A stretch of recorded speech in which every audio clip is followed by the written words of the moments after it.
आपके वित्त मंत्री के घर पर और आपके धन के भाव पर मंगल का गोचर परिवर्तन हो रहा है ठीक 18 अगस्त से लेकर के 3 अक्टूबर तक। ये जहां पर प्रवेश करने जा रहे हैं, वास्तव में देखा जाए तो ये आपका धन का भाव है, आपके पैसों का भाव है और साथ ही साथ आपके कौटुंबिक जीवन का भाव है। याद रखेंगे बुध के घर पर जब मंगल का यह प्रवेश होगा तो ये समझना है कि ये स्थान इनके मित्र की राशि नहीं है, इनके शत्रु की राशि है। परंतु ये कभी नहीं भूलना है कि यही मंगल देव आपके भाग्य के स्वामी हैं, आपके भाग्येश होते हैं। इसलिए भाग्य की सारी जो संभावनाएं हैं आपके जीवन में ये यही मंगल देवता प्रदर्शित करेंगे। माना जाता है जब यहाँ पर द्वितीय भाव पर होंगे मतलब आपके भाग्य कहाँ चले गए, भाग्य चले गए आपके द्वितीय भाव पर। दूसरा घर वो स्थान हो गया जहां पर जो आपका धन का भाव है, तो भाग्य से ही इस समय पर धन की प्राप्ति होने की संभावना काफी बढ़ जाती है। भाग्य से धन की प्राप्ति उसे बोलेंगे जब एक तो हमने अपना कर्म किया, अपना कार्य किया और कार्य के द्वारा धन की प्राप्ति होना, और भाग्य का साथ जब उसमें समावेश हो जाता है इसका मतलब भाग्य हमारे साथ है, हम धन प्राप्ति की ओर अग्रसर रहेंगे। ठीक यही वो भाव है जो आपके कौटुंबिक जीवन का होता है, आपके कुटुंब परिवार का होता है। इसलिए भाग्य के स्वामी का द्वितीय भाव पे जाना कौटुंबिक स्थिति को भी यहाँ पर अनुकूल बनाएगा।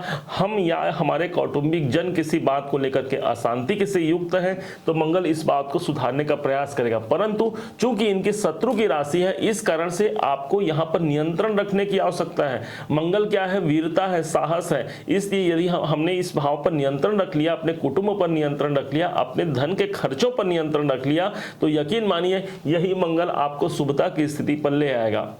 आपने देखा होगा कि एक पेड़ ऐसा होता है जिस पेड़ में बहुत हरे भरे उसके पत्ते होते हैं, वो बड़ा ही अच्छा पेड़ नजर आता है, हमें देख करके उस पेड़ में खुशी मिलती है। परंतु उसमें ये आवश्यक नहीं कि उस पेड़ में हमें फल भी प्राप्त हो। लेकिन कभी कभी ऐसा होता है कि एक पेड़ ऐसा भी नजर आए जो बहुत सूखा वृक्ष नजर आए परंतु उसमें फल नहीं लगते या फल लगने की स्थिति काफी हद तक बढ़ जाती है। तो यहाँ पर जब मंगल आपके द्वितीय भाव पर होंगे तो इनका फल हमें नक्षत्रों के द्वारा भी प्राप्त होगा। मतलब पेड़ कौन हो गया, तो पेड़ हमारे मंगल देव होंगे और फल कौन देंगे, तो फल हमें प्राप्त होगा नक्षत्रों के द्वारा। तो अभी आपने समझा कि ये मंगल हमें क्या क्या प्रदान करेंगे। अब हमने नक्षत्रों के आधार पर समझना है। तो जैसे ही 18 अगस्त से लेकर के 3 सितंबर का डेट आएगा, इस दरमियान यही मंगल देवता उत्तरा फाल्गुनी नाम के नक्षत्र पर होंगे जो कि सूर्य का नक्षत्र है। सूर्य का नक्षत्र अर्थात आपके लगन, आपके लगन को सबसे ज्यादा प्रभावित करेंगे। धन भाव से बैठ करके, पेड़ कौन हो गया, पेड़ आपका धन हो गया, आपका द्वितीय भाव हो गया। और फल कहां से मिलेगा, तो हमसे स्वयं से मिलेगा। मतलब इस टाइम पर आप सबसे ज्यादा प्रयासरत अपने कुटुंब, अपने परिवार के जीवन को मेंटेन करने पर आपका लगेगा ये समय। और साथ ही साथ आपके पैसे, आपके आर्थिक दृष्टिकोण से आप यदि उसमें काम करते हैं तो ज्यादा आपको अनुकूलता मिलेगी। धन की भी प्राप्ति यहाँ पर काफी हद तक होने की संभावना बनेगी, क्योंकि लगन ही हमारा व्यक्तित्व है। तो व्यक्तित्व में यहाँ पर निखार आने की संभावना है। किसी प्रकार से भी स्वास्थ्य संबंधी समस्याएं चल रही हैं तो आपको सजग रहने की आवश्यकता होगी, क्योंकि मंगल यहाँ पर शत्रु राशि से ठीक अपने से 12वें भाव पर मतलब नक्षत्र पर गोचर करेंगे। तो स्वास्थ्य के दृष्टिकोण से आपको सतर्कता की आवश्यकता है। हो सकता है इस टाइम पर थोड़ी बहुत स्वास्थ्य में नरमा गर्मी आपको देखने को मिल जाए। अब जैसे ही 3 सितंबर से लेकर के 23 सितंबर का डेट आएगा, इसी समय पर यही मंगलदेव हस्त नाम के नक्षत्र पर होंगे। ये नक्षत्र जो है हस्त नक्षत्र, इनके स्वामी बनते हैं चंद्रदेव, और चंद्रदेव का प्रभाव आपके 12वें घर पर है। तो जब दूसरा घर पेड़ का है, क्या होगा, पेड़ हमारा हो गया मंगल को देखिए ये आपके धन भाव पर बैठे हैं, तो पेड़ धन का हो गया और फल क्या मिलेगा, फल खर्च का होगा। मतलब जैसे ही 3 सितंबर से 23 सितंबर के मध्य आपके पास धन तो आएंगे परंतु खर्च होने की संभावना भी काफी बढ़ जाएगी। आपने धन कमाया नहीं, तुरंत ही उसके खर्चों का अंबार लग सकता है। इस कारण से आपको देखना है कि मेरे धन कहां पर जा रहे हैं, मैं अपने पैसे को कहां खर्च कर रहा हूं। भूलना नहीं है 12वां घर जो होता है वो हमारे इन्वेस्टमेंट का होता है। यदि आप अपने पास धन रखेंगे, पैसा रखेंगे तो वो खर्च होने की संभावना बढ़ जाएगी। इसलिए इस टाइम पर धन निवेश कीजिए तो ये अनुकूलता यहाँ पर सिद्ध हो सकती है। या धन को कहीं पर बैंक में रखिए या किसी और के हाथों पे पकड़ा दीजिए, तब आपका धन यहाँ पर सुरक्षित रह पाएगा।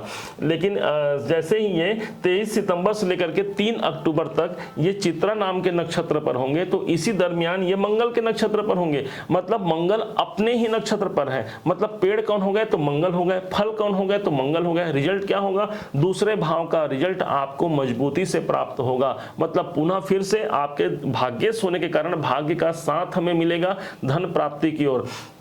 यही मंगलदेव आपके चतुर्थे से, तो प्रॉपर्टी से भी धन की प्राप्ति हो सकती है। यदि आप भूमि, भवन, वाहन, मकान इत्यादि आप खरीदना चाहते हैं तो वहां आपका धन जाएगा, और यदि आप बेचना चाहते हैं तो धन की प्राप्ति का एक सुंदर संयोग बन सकता है। क्यों? क्योंकि दूसरे भाव का संबंध कहीं ना कहीं हमारे चतुर्थ भाव से हो रहा है। चतुर्थ भाव हमारी माता भी होती है, तो माता से जुड़ करके माता के आशीर्वाद से भी इस समय पर धन की अभिवृद्धि हो सकती है, या अपने माँ के सहयोग से, आशीर्वाद से आपके कैरियर में ज्यादा आप ग्रोथ देखने को आपको मिल सकता है। भूलना नहीं है, यही मंगल के पास 3 दृष्टियां हैं, चौथी, 7वीं और 8वीं। तो 1 2 3 4, तो चौथी दृष्टि ये दे रहे हैं गुरु के घर को दे रहे हैं, जो कि आपका पंचम भाव है। तो पंचम भाव पर धन भाव से दृष्टि देना, तो मतलब माइंड में अलग अलग प्रकार की क्रियाएं चलेंगी। एक योजना बनेगा हमारे दिमाग में कि हम कैसे अपने जीवन को बेहतर बना पाए, कैसे धन की प्राप्ति कर पाए, क्योंकि धन भाव से देख रहे हैं, कैसे अपने कौटुंबिक जीवन को अच्छा बना पाए, इसके लिए सबसे ज्यादा आपका प्रयासरत रहेंगे आप।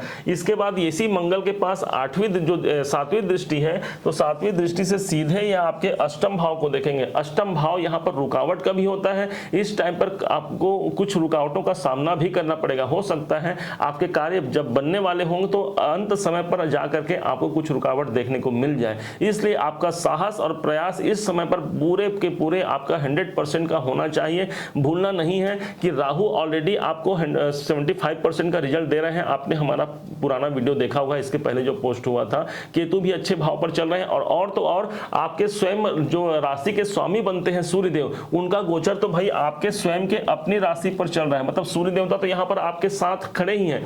साथ ही साथ इसी मंगल की जो 8वीं दृष्टि पड़ती है वो सीधे आपके 9वें भाव पर पड़ती है। 9वां भाव वो स्थान हो गए जो हमारे भाग्य की जागृति है। और सबसे महत्वपूर्ण बात तो ये हो गई कि मंगल जब आपके पंचम भाव को देख रहे हैं, मतलब अपने ही घर को देख रहे हैं।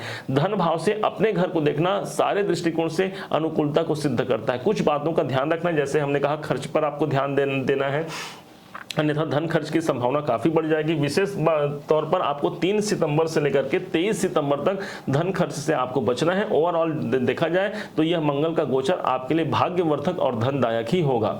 उम्मीद है आप सबने इसे समझा है, आप सबने इसे जाना है। यदि आपने इसे समझा है, जाना है, मेरे समझाने का प्रयास यदि आपको सार्थक लगा हो, मेरे समझाने का तरीका यदि आपको सार्थक लगा हो, तो अपना प्यार भरा लाइक और कमेंट करना कभी मत भूलिएगा। आपके एक लाइक से हमें बहुत मोटिवेशन मिलता है। और हाँ, यदि अभी तक आपने चैनल को सब्सक्राइब नहीं किया है तो सब्सक्राइब भी कीजिएगा। पुनः एक बार फिर आप सभी का दिवस बहुत मंगलमय हो। इन्हीं शुभकामनाओं के साथ जय श्री हनुमान।